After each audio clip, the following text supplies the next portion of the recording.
ಕನ್ನಡವೆಂದೆಂದಿಗೂ ಸವಿಯಾದ ನಮಸ್ಕಾರ, ನಾನು ಶಾರದಾ. ಇದು ಕಥಾಬಿಂದು ಮಾಧ್ಯಮ.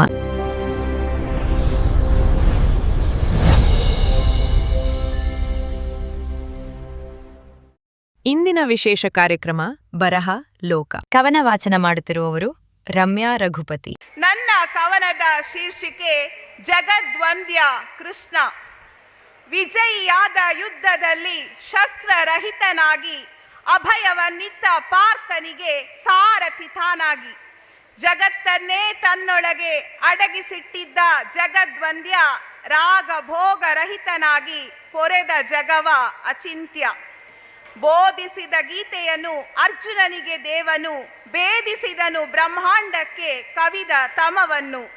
ಪಾಂಡವರ ಭಕ್ತಿಗೆ ಶಕ್ತಿಯಾಗಿ ಬಂದನು, ವಿಶ್ವಕ್ಕೆಲ್ಲ ಈತ ಅಪ್ರಮೇಯನಾದನು.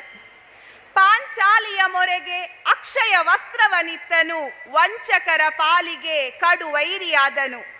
ಕುರುಕ್ಷೇತ್ರದ ಮಣ್ಣಲ್ಲಿ ಧರ್ಮದ ಬೀಜವ ಬಿತ್ತಿದನು, ಗುರುವಾಗಿ ಲೋಕಕ್ಕೆ ಸತ್ಯವನ್ನು ಬೋಧಿಸಿದನು.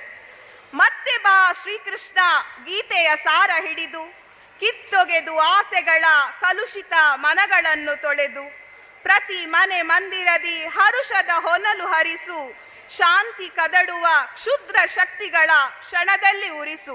ಅವಕಾಶಕ್ಕಾಗಿ ವಂದನೆಗಳು. ಮತ್ತೊಬ್ಬರ ಕವನ ವಾಚನದಲ್ಲಿ ಮತ್ತೆ ಭೇಟಿಯಾಗೋಣ. ನೋಡ್ತಾ ಇರಿ ಕಥಾಬಿಂದು ಮಾಧ್ಯಮ.